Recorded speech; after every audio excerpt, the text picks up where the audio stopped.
Butunjahon dinlar aro totuvlik haftaligi 2010-yildan buyon har yili fevral oyining 1-haftasida nishonlanadi.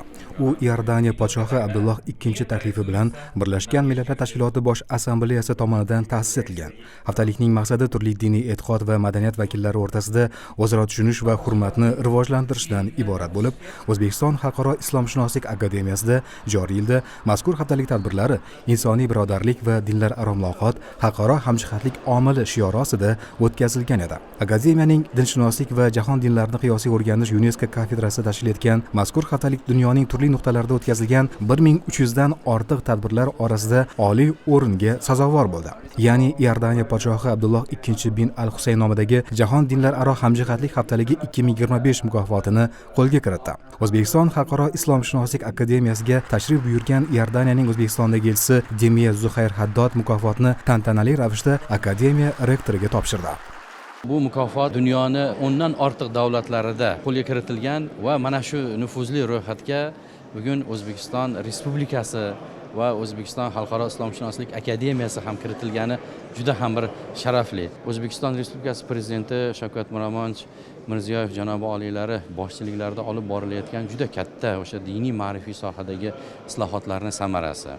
Va hammamiz juda ham yaxshi bilamiz, Birlashgan Millatlar Tashkiloti Bosh Assambleyasida eng oliy minbarda turib, muhtaram prezidentimiz ma'rifat va diniy bag'rikenglik rezolyutsiyasini qabul qilishga asos bo'lgan takliflarini e'tirof etishimiz kerak. Dunyoni 80% dan ortiq mamlakatlari o'sha paytda o'zidayoq muhtaram prezidentimizning takliflarini qo'llab-quvvatlagani va bugun to'laqonli ushbu tizim ishlayotgani ham biz uchun faxr. Ikki davlat rahbarlarini xalqaro maydondagi siyosatlarini ham uyg'unligini ko'rsatib turibdi. Shundan kelib chiqqan holda biz hozir elchi janoblariga alohida taqdimot ham qildik va kelgusida Iordaniya Hoshimiylar qirolligi oliy ta'lim muassasalari bilan yaqindan hamkorlik qilish, ayniqsa bu hamkorligimizni asosi o'sha diniy radikalizmni oldini olish, diniy mutaassiblikni oldini olish, turli o'sha yoshlarimizni bugun chalg'itayotgan har xil g'oyalarni oldini olishda Iordaniya tajribasi juda ham muhim va ikki davlatni rahbarlarini olib borayotgan odilona, oqilona va o'sha har tomonlama keng muloqotlarga asoslangan siyosatlari tamal toshi bo'ldi desak to'g'riroq bo'ladi. Bugungi kunda insoniyat har qachongidan ham ko'proq axborot, texnologiya va bilimga ega, ammo hali ham jamiyatda turli ziddiyatlarning oldini olish, kambag'allikni yo'qotish va barchaga xotirjamlik va totuvlikda birga yashashni ta'minlovchi umum tafakkurga ega emas. Ushbu beqaror va globallashuv muhitida tinchlik bu faqatgina urushning yo'qligi emas, balki jinsi, irqi, tili, diniy e'tiqodi yoki madaniyatidan qat'iy nazar umumiy adolatga tayanib, inson huquqlarini hurmat qilgan holda o'zaro uyg'unlikda yashash tinchlikdir. UNESCO tomonidan dunyoda tinchlik, dinlar va konfessiyalar aro muloqotni ta'minlash, millatlar va elatlar o'rtasida hamkorlikni rivojlantirish borasida qator ishlar amalga oshirilib, hozirda bag'rikenglikka oid 70 dan ziyod xalqaro hujjatlar qabul qilingan. Madaniy merosni himoya qilish, ta'lim tizimini isloh qilish, ommaviy kommunikatsiya vositalarini rivojlantirish yo'nalishidagi sohatlar yangi O'zbekistonni UNESCOning yaqin hamkor mamlakatlaridan biriga aylantirdi. Davlatimiz rahbarining mazkur yo'nalishlar, jumladan millatlar aro, dinlar aro hamjihatlik, totuvlik masalalariga doir tashabbusi bugunga kelib, aksar mamlakatlarning ham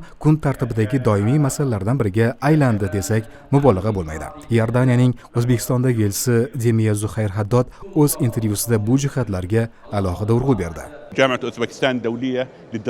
Bu mukofot nafaqat O'zbekiston Xalqaro Islomshunoslik akademiyasiniki, balki O'zbekistonning yutug'i. Zotan prezident Shavkat Mirziyoyev sa'y-harakatlari bilan O'zbekistonda diniy ma'rifiy sohada katta islohotlar olib borilyapti. Islom ta'limotining asl ezgu mohiyati, qadriyatlari uning terrorizm, ekstremizm kabi illatlardan yiroq ekanligini dunyoga anglatishga qaratilgan mazkur xayrli tadbirlarni Iordaniya Hoshimiylar qirolligi podshohi Abdulloh II yuksak baholaydi.